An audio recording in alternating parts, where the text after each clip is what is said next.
오늘 우리가 함께 공독한 마태복음 28장 1절부터 10절 말씀을 본문으로 그가 말씀하신 대로 살아나셨느니라는 제목으로 부활절 말씀 함께 나누기 소망합니다. 부활절은 그리스도인들에게 있어서 가장 큰 축제이며 가장 큰 절기입니다. 예수님이 이 땅에 오셨어도 십자가에서 죽으시고 부활하지 않으셨다면 예수님은 석가모니와 공자와 다를 바가 없습니다. 우리가 굳이 석가모니에 대해서 이야기하자면 그가 우상이기 이전에 원래 불교에서 말하는 부처는 모든 사람이 부처가 될 수 있다는 겁니다. 그리고 석가모니가 그 모범을 보였기 때문에 석가모니상을 세워놓고 거기에 절을 하는 건데요. 굉장히 도덕적으로 산 사람이었습니다. 그리고 자신의 욕망과 욕심들을 벗기 위해서 해탈이라고 그러죠. 그러기 위해서 석가모니도 끼니를 끊고 곡기를 끊었다가 세상을 떠난 사람이 석가모니입니다. 예수님이 만약에 부활하지 않으셨다면 예수님 역시 얼마나 이 땅에서 선하게 사셨어요. 많은 사람들에게 떡을 주시고 병을 고쳐주시고 하나님의 나라의 복음을 전하셨지만 십자가에서 죽으셨다면 예수님은 정말 사람들이 얘기하시듯이 4대 성인으로 그치고 말았을 겁니다.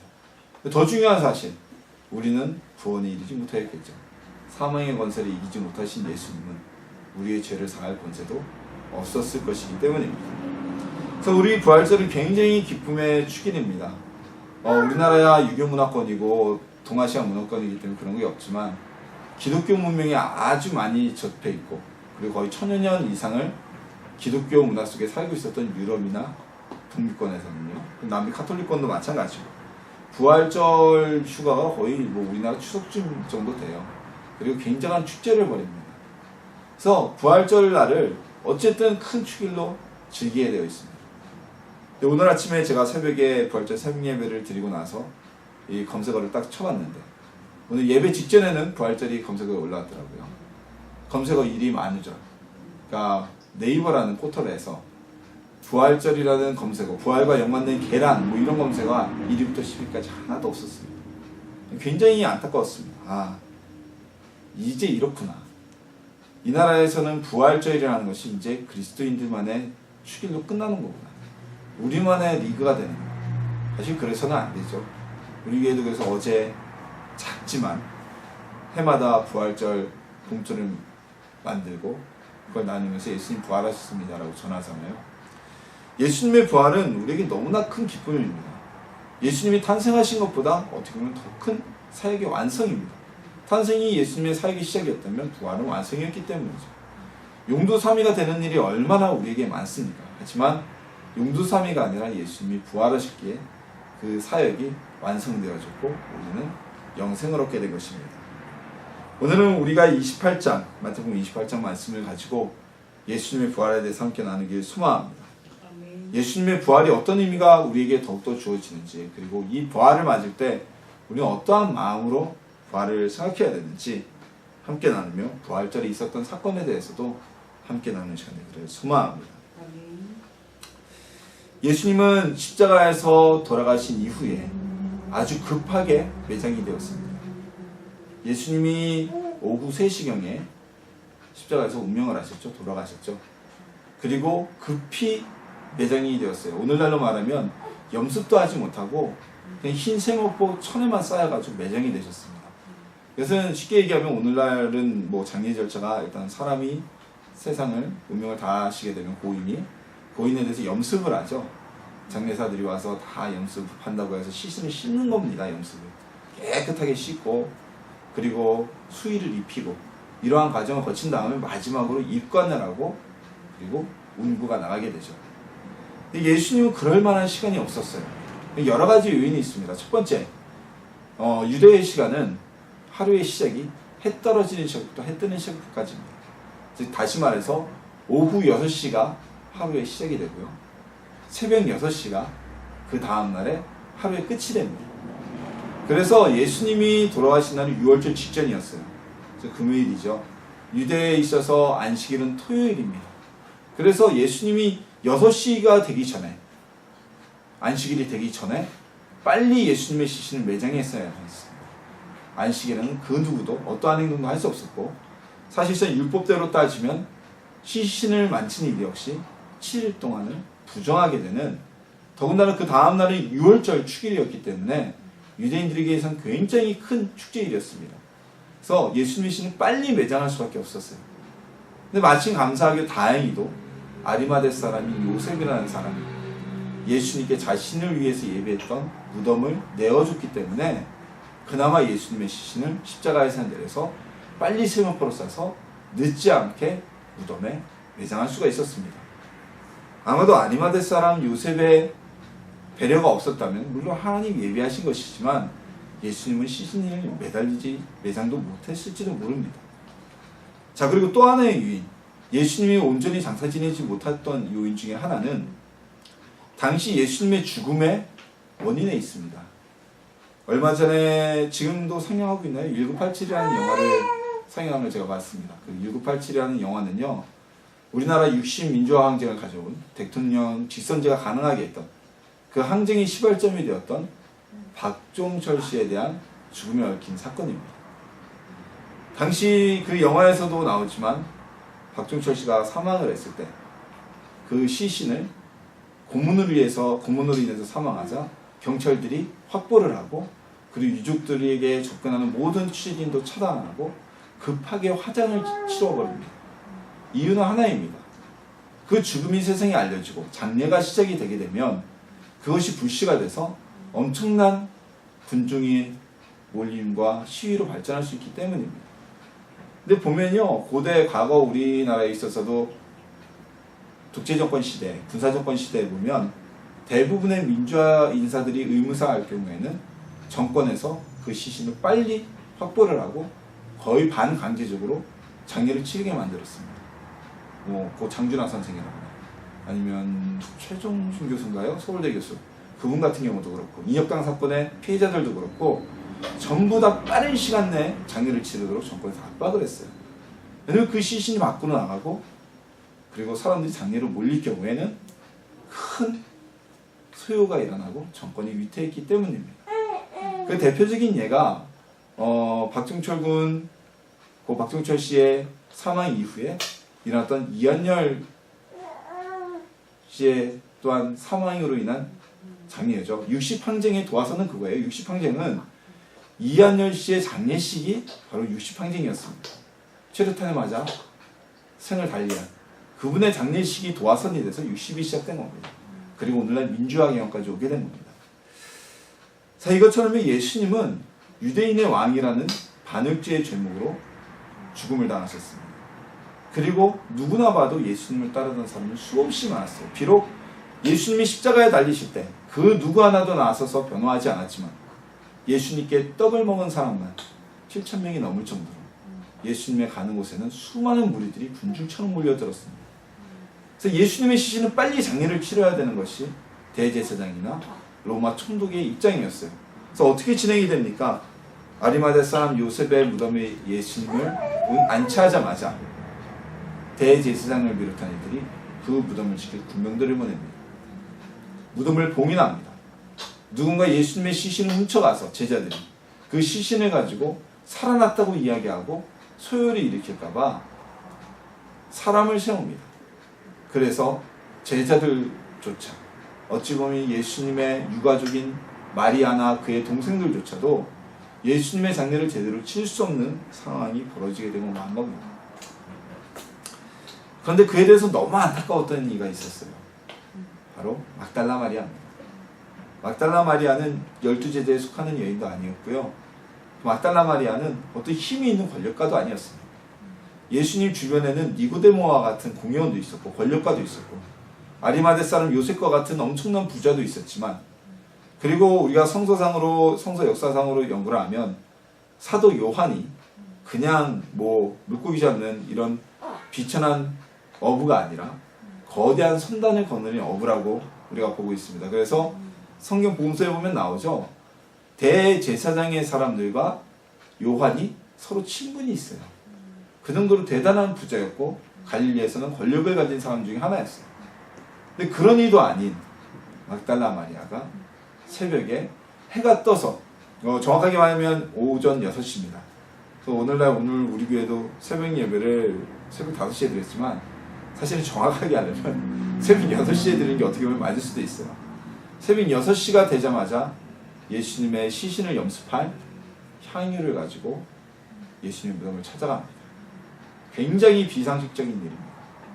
그 무덤에는 커다란 돌이 갇혀 있어서 그 돌을 여인의 힘으로는 열 수도 없습니다. 또 하나의 문제는 그러기 전에 그 무덤을 지키는 이들이 있었습니다. 그들이 그 무덤을 열게 해줄 수도 없고 열어주지도 않을 것이고 간다고 해서 예수님의 시신을 염습하도록 장례를 치르도록 도와줄 리도 없었습니다. 그런데 이 막달라 마리아는 예수님을 너무 사랑했습니다. 너무 사랑했기에 자신의 은혜를 입힌 그 예수님이 장례도 치르지 못하고 피투성이에 찢겨진 몸으로 무덤에 요즘 말로 말하자면 소위 안 매장당한 겁니다. 그렇게 매장당한 것을 견딜 수가 없어서 이성적으로는 가봐야 소용이 없다는 것을 알지만 예수님을 사랑하는 마음이 더 컸기 때문에 향유와 그리고 제사의 장례 물품을 가지고 한 여인과 함께 무덤에 가게 됩니다. 이 여인이 무덤에 도착했을 때, 여인들이 무덤에 도착했을 때 놀라운 일이 벌어져 있습니다. 그 무덤을 지키던 군인들이 사라졌습니다. 그리고 그 육중한 무덤을 가리던 돌문이 열려져 있었습니다. 기겁을 합니다. 제일 먼저 떠올릴 수 있는 생각은 하나밖에 없었습니다. 예수님을 지키던 군병들이 무덤의 돌문을 열어 제끼고 예수님의 시신을 훔쳐갔구나. 그래서 어디다 갖다 버렸구나. 우리들이 그 예수님을 쫓을까봐, 예수님을 찾아올까봐 갖다 버렸구나. 그리고 심히 슬퍼합니다. 무덤 안에 들어갔을 때 두 사람이 예수님 누워있던 곳에 머릿말과 발치 앉아서 있습니다. 그들이 이렇게 얘기를 합니다. 슬피 울며 애통하고 있는 이 여인에게 그가 여기 계시지 않고 그가 말씀하시던 대로 살아나셨느니라 라고 말씀을 전합니다. 하나님의 천사들이죠. 우리 예수님께서는 살아계실 때 수없이 죽었다가 다시 살아나실 것을 말씀을 하셨습니다. 하지만 마리아를 비롯해서 제자들은 예수님이 부활하시기 전까지 까맣게 그 사실을 잊어버립니다. 예수님이 십자가에 달려 돌아가시기 직전에는 자신의 죽음과 부활에 대해서 더 자주 말씀하셨지만 이들은 깨닫지 못했어요. 근데 천사들은 예수님의 부활하심의 소식을 이 두 여인에게 제일 먼저 전하게 됩니다.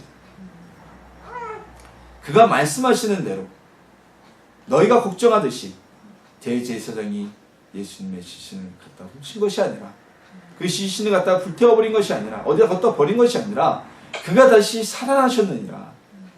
이것은 예수님의 부활을 알리는 가장 기쁜 첫 번째 소식이었습니다. 행복의 소식이었습니다. 그 소식을 누가 들었느냐? 바로 무덤을 찾아갔던 이 두 여인. 예수님을 너무너무 사랑해서 이성을 초월하는 행동을 했던 이 두 여인이 부활의 첫 소식을 듣게 됐던 것입니다. 오늘날 우리에게 있어서 예수님은 살아계실까요? 돌아가 계실까요? 아직도 죽은 예수님을 믿는 사람들이 너무나 많습니다. 성경에서는 많이 듣습니다. 예수님 3일 만에 부활하셨어요. 지금 하늘나라에 계셔. 하지만 우리의 신앙생활의 삶에 있어서는, 믿음의 삶에 있어서는 여전히 예수님은 죽음 가운데 계시는 분들이 너무나 많습니다.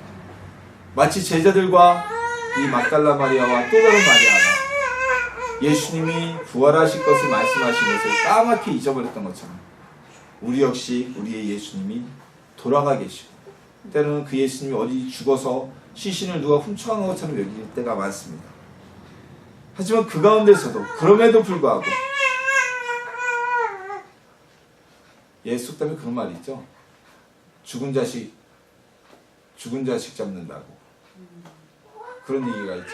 이미 죽어서 사라진 놈을 잡아서 희망을 갖는다는 얘기죠. 아무 소용없는 일을 얘기합니다. 하지만 어떻게 보면 막달라 마리아와 이 다른 마리아는 그런 행동을 한 거예요. 죽은 예수님이지만 그 예수님을 너무나 사랑했기에, 그 예수님을 찾아갔기에 막달라 마리아와 또 다른 마리아는 예수님의 부활을 접하게 되고 가장 먼저 부활의 기쁜 소식을 듣게 되었던 것입니다. 우리가 세상에 전해야 될 것이 무엇일까요? 진정한 복음은요, 예수께서 우리의 죄를 사하시고 부활하셔서 우리에게 영생을 주셨다는 사실입니다. 교회 나오면 마음이 평안해진다. 당연하죠. 교회 나오면 부자 된다. 그럴 수 있어요. 교회 나오면 병 고친다. 그렇죠. 하지만 이것은 어떻게 보면 부활하시기 전에 예수님이 하셨던 세상의 사역입니다. 그것이 우리에게 있어서 가장 우선순위가 될 수가 없습니다. 전에 제가 어떤 아이를 상담하면서 그 아이 어머니와 대화를 나눈 적이 있는데요. 그 어머니가 그런 말씀을 하시는 걸 들었어요. 그분은 우리나라에서 지금 유명한 어떤 큰 모교회에 다니고 계세요. 출석한다고 하면서 그 교회에 출석하는 이유에 대해서 이렇게 말씀하시더라고요. 저는요, 사실 그 교회 목사님의 설교가 좋아서 하는 게 아니고요. 그 교회의 음악이라거나 목사님의 음성의 톤이 참 좋아서 그 교회를 다닙니다. 그분이 사시는 곳에서 그 교회까지 갈 때 차로 최소 20분 이상을 달려가야 되는 거림에도 불구하고 그래서 그냥 그 교회를 다니게 됐다는 거예요. 영혼의 기쁨을 주는 것이 아니고 영혼의 행복과 또는 하나님과의 만남이 있어서가 아니라 그곳의 분위기, 그곳의 조용한 모습들, 그것이 기뻐서 예배를 드려간다는 거죠. 부활하신 예수님이 없이는 우리는 하나님을 만날 수가 없습니다. 부활하신 예수님이 없고 무덤 속에 있는 예수님만 만난다면 그는 영생을 얻을 수가 없어요. 우리에게 부활하신 예수님이 있기 때문에 영생을 얻을 수 있고 우리의 영혼도 다시 살아날 수가 있는 것입니다. 부활하신 예수님을 만나 우리가 되기를 소망합니다. 아멘. 예수님이 안 보일지라도 죽은 것 같아 보일지라도 무덤 앞 가서 이 막달라 마리아처럼 무덤 앞까지는 한번 찾아가 봐야죠. 즐겨봐야죠. 그때 주님이 나타나실 줄 믿습니다. 무덤에 찾아나온 이 두 여인은 천사들의 이야기를 듣고도 사실 그 말에 확신을 하지 못합니다. 오늘 본문에서는 그 부분이 빠져있지만 다른 복음서에서는 그렇게 나와 있어요. 천사들의 이야기를 들은 이 여인들이 그래도 그 말을 믿지 못하고 슬피 울며 뒤돌았을 때 한 사람이 서 있었습니다. 근데 막달라 마리아가 뭐라고 하냐면요, 그가 무덤지기인 줄 알고 우리 주님의, 우리 선생님의 시신이 어디로 갔는지 당신이 알면 우리에게 말씀해 주십시오. 우리가 가서 그 시신을 거두겠습니다 라고 물어봅니다. 천사들의 말을 듣고도 이 여인들은 예수님의 살아나셨음을 믿지 못하였어요. 근데 그 사람은 누구였느냐? 자신들의 뒤에 있던 이는 바로 부활하신 예수님이었습니다. 자, 오늘 예수님이 말씀하시죠. 평안하냐? 자, 부활하신 예수님은 살아생전의 예수님과 뭔가 달랐던 것 같아요. 왜냐면 거의 3년여를 쫓아다녔던 이 막달라 마리아, 더군다나 예수님을 이 정도로 사랑했던 막달라 마리아라면 예수님의 발끝만 봐도 예수님인지 알았을 거예요. 근데 무언가 달랐어요. 그래서 예수님인지 알아듣지 못했어요. 알아보지 못했어요. 아마 예수님의 모습이 완전히 바뀐 것이 아니라 이 뒤에 제자들에게 나타나실 때 제자들이 예수님인 것을 분명히 알아본 것을 보면 어떤 모습이 확 변한 것이 아니라 그 몸의 상처와 어떻게 보면 예수님이 이 땅에 사시면서 고생하느라고 쪼글쪼글 찌그러졌던 어떤 피부 같은 게 다 펴졌든지 영광의 모습으로 변화되신 것 같아요. 예수님께서 이 여인들에게 평안하냐고 물어보실 때 그 여인들은 그 음성을 듣고 바로 예수님인 걸 알아봅니다. 선생님, 라보니요 라고 부릅니다. 그리고 예수님은 이 여인들에게 말씀하십니다. 무서워하지 말라. 나의 제자들에게 가서 갈릴리로 가라고 말해라. 내가 먼저 가 있으리라. 얼마나 반가웠는지 막달라 마리아가 예수님을 덥석 붙잡으려고 했던 것 같아요. 예수님이 말씀하시죠. 아니, 나 아직 붙잡지 마라. 내가 아직 아버지께 가지 못했느니라. 내가 아버지께 갔다 와야 되느니라. 예수님은요, 어떻게 보면 이 여인들의 사랑스러운 모습 때문에 해야 할 일의 순서를 바꾸신 거예요. 부활하신 예수님이 오늘 이 말씀을 보면 분명히 하나님께 먼저 하늘에 올라가셨다가 다시 이 땅에 내려오셔서 제자들과 사람들에게 보이셨어야 되는 거죠. 근데 예수님은 아직 만지지 마. 나 아직 아버지한테 가지 않았어. 하나님께 먼저 올라가야 될 예수님이 여인들의 모습을 보고 순서를 바꿔서 여인들을 먼저 만나주신 겁니다. 이 말씀 뒤에는요, 예수님이 제자들과 함께 떡을 나눠주시고 물고기를 데워주시고 그 뒤에는 야, 나 만지지 마 이런 말씀 하신 적이 없어요. 도마가 의심했을 때 다시 한번 나타나시면서 하시는 말씀이 자, 나의 못자국에 손을 넣어봐. 내 옆구리에 네 손가락 집어넣어봐. 그럼 제자들이 예수님을 만질 수 있는 형상이었다는 거죠. 막달라 마리아와 마리아의 열정이 예수님이 해야 될 일의 순서까지도 바꾸게 됩니다. 부활하신 예수님이 하나님 아버지보다 이들에게 먼저 보여주시는 은혜를 베푸셨던 겁니다. 하나님은 인격적인 하나님이라고 우리가 늘 얘기를 합니다. 성경에서 하나님께서 나는 질투하는 하나님이라고 말씀하고 계시니까. 그래서 예수님도 우리가 예수님을 뜨겁게 사랑하면 우리에게 감동하세요.